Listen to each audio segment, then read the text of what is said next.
What if I told you that the version of truth you have been handed for centuries was edited, stripped apart, and rewritten, not to free your mind, but to chain it? What if the oldest Bible on earth, the Ethiopian Bible, preserved the very teachings of Christ that the world was never permitted to see? For 4,000 years, men have bent divine law into a tool of control, not liberation.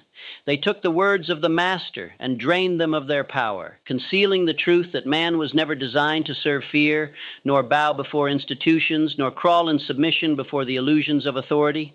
The truth that was buried is this: Jesus did not come to create worshipers. He came to awaken creators.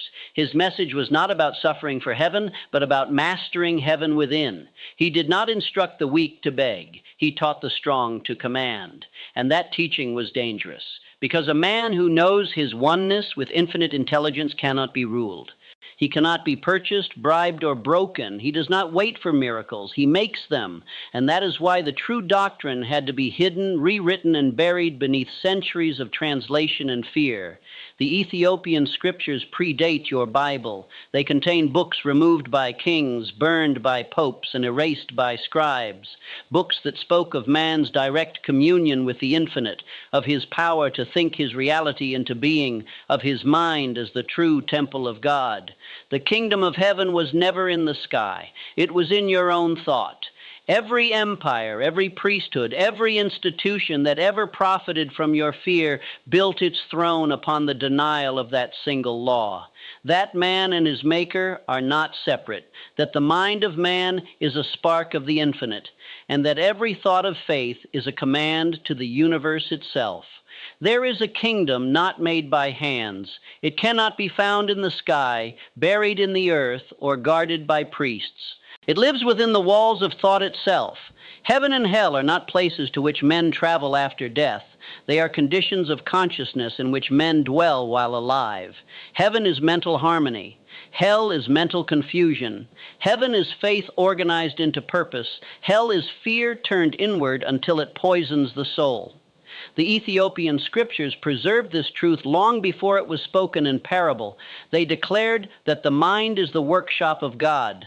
And centuries later, in my confrontation with the devil, I arrived at the same law, the realization that every joy or torment of man is born from his own thought. The adversary confessed his dwelling place. He said, "I live in the minds of men who fear me." And thus I learned that the devil is not a figure with horns, but the negative use of imagination.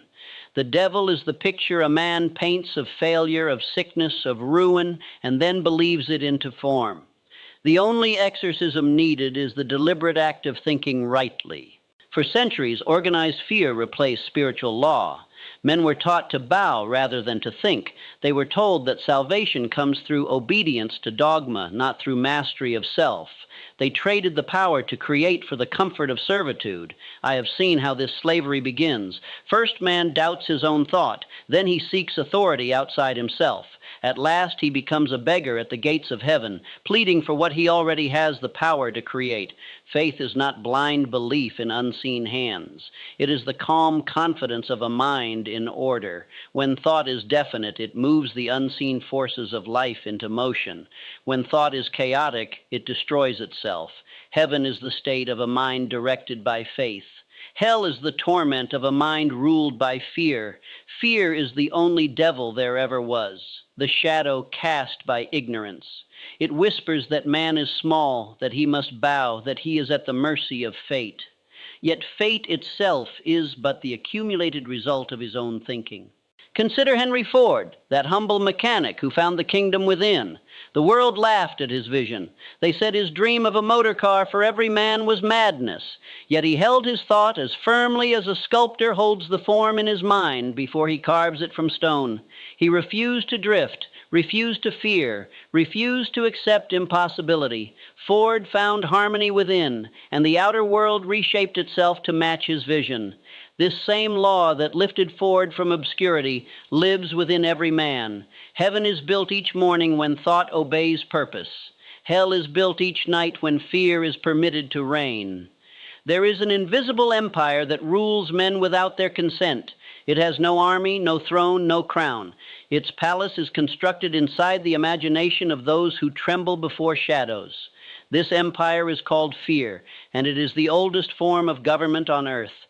When I conversed with the devil, he confessed his only weapon. He said, "I control men through fear." And when I pressed him further, asking of what men are most afraid, he named 6 ghosts that haunt the earth: the fear of poverty, the fear of criticism, the fear of ill health, the fear of loss of love, the fear of old age, and the fear of death.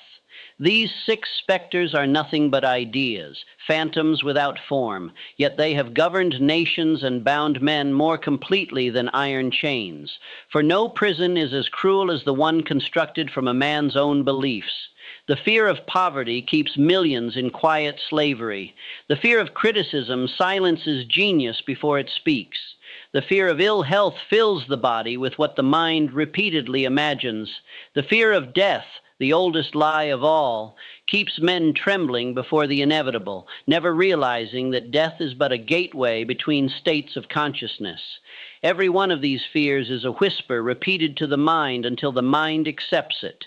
The devil's greatest triumph is not destruction, but deception.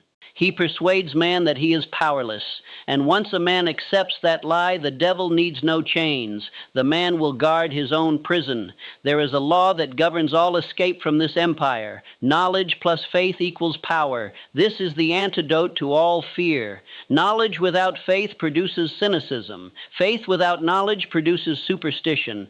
But when they unite, man becomes unreachable. Fear cannot enter such a mind, for it finds no vacancy there. Now let us speak of the great disease of the modern soul, drifting. When I demanded of the devil how he gained dominion over the majority of men, he smiled and said, "By causing them to drift."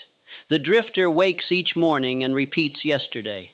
He moves but does not advance. He wishes but does not decide. He spends his life reacting instead of creating. And when the end comes, he wonders why heaven never answered his prayers.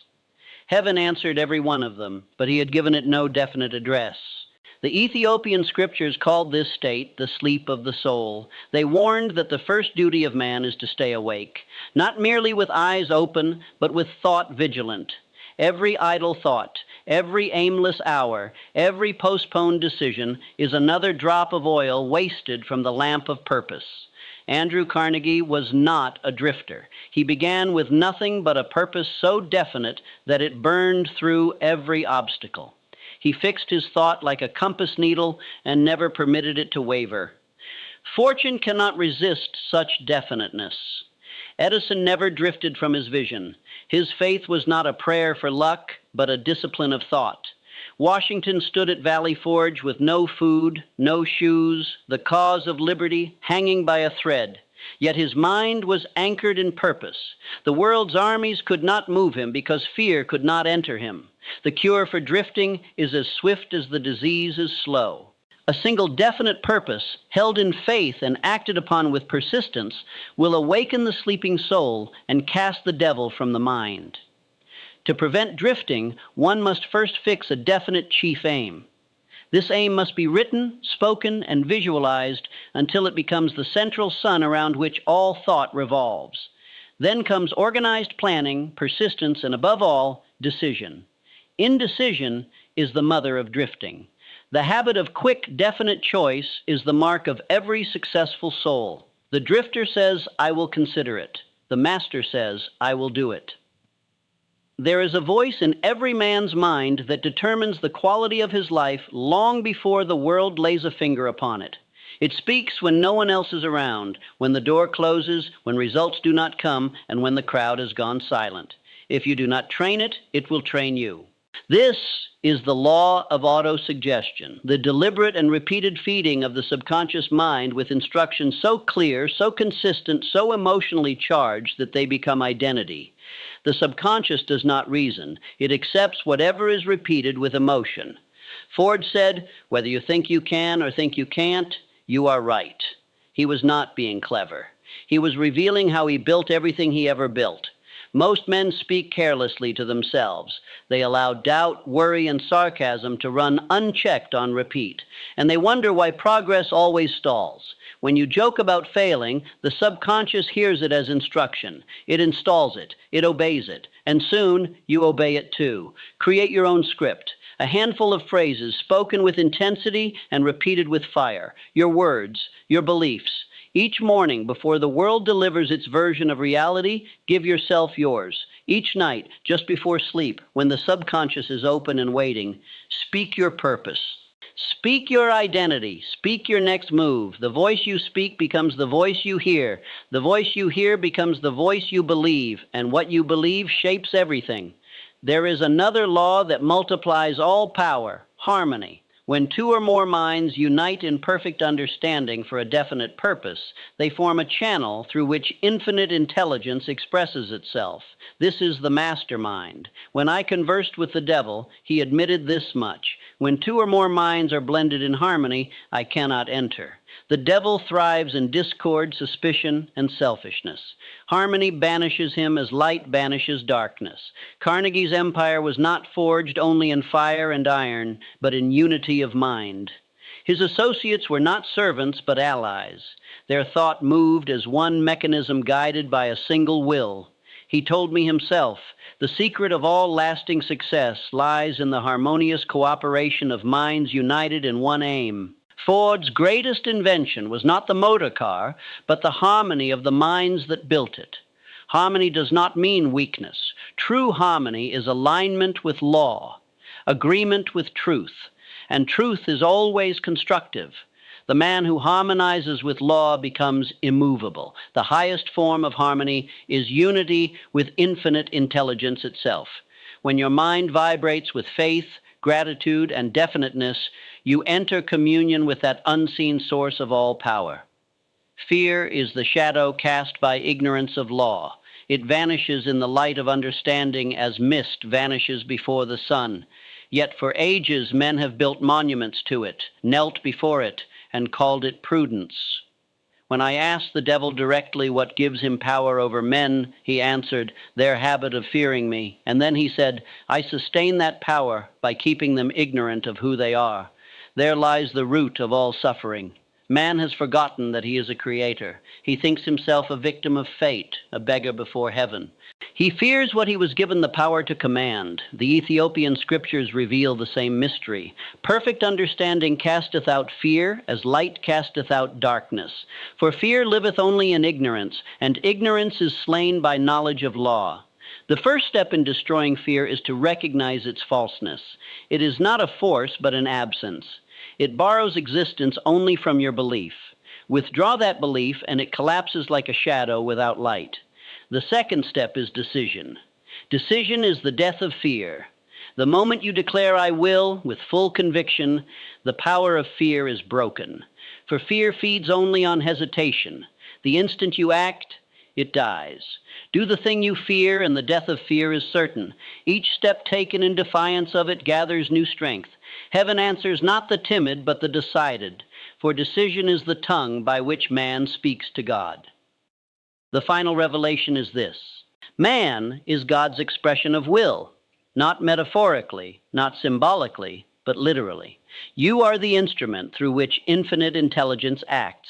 Every thought of truth you hold, every deed of courage you perform, every act of creation you undertake, these are the movements of God through you. The Ethiopian scriptures guard this truth in the purest words ever written. The light is within thee. Kindle it. For ages those words were hidden from the multitudes by those who profited from man's blindness. But truth cannot be buried forever. It returns in every age, disguised as a whisper in the hearts of those who dare to think.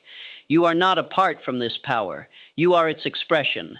You are to infinite intelligence what a wave is to the ocean, individual in form, but one in substance. Death is but the retreat of form. Consciousness is eternal. The fear of death, therefore, is the final illusion to be conquered. The unawakened man prays for strength. The awakened man uses it. The unawakened man asks for wisdom. The awakened man listens and receives. The unawakened man worships power. The awakened man expresses it. This is not arrogance. It is obedience of the highest kind, obedience to divine law. The infinite does not need slaves. It seeks channels. It does not demand submission. It desires expression. When you understand this, all conflict ends. You cease to pray for strength, for you are strength. You cease to seek peace, for you are peace embodied. You cease to beg for heaven, for you are heaven revealed. The man who knows this truth walks through the world in quiet majesty. His thought is power, his word is law, his presence is peace. Let this affirmation be sealed upon your life. I and the infinite are one mind. My thought is his will made visible. Speak it when you rise. Speak it when you labor. Speak it when the world trembles around you. For this is the crown of all truth, the end of all fear, and the beginning of all power. The kingdom of heaven was never to be found. It was always to be remembered.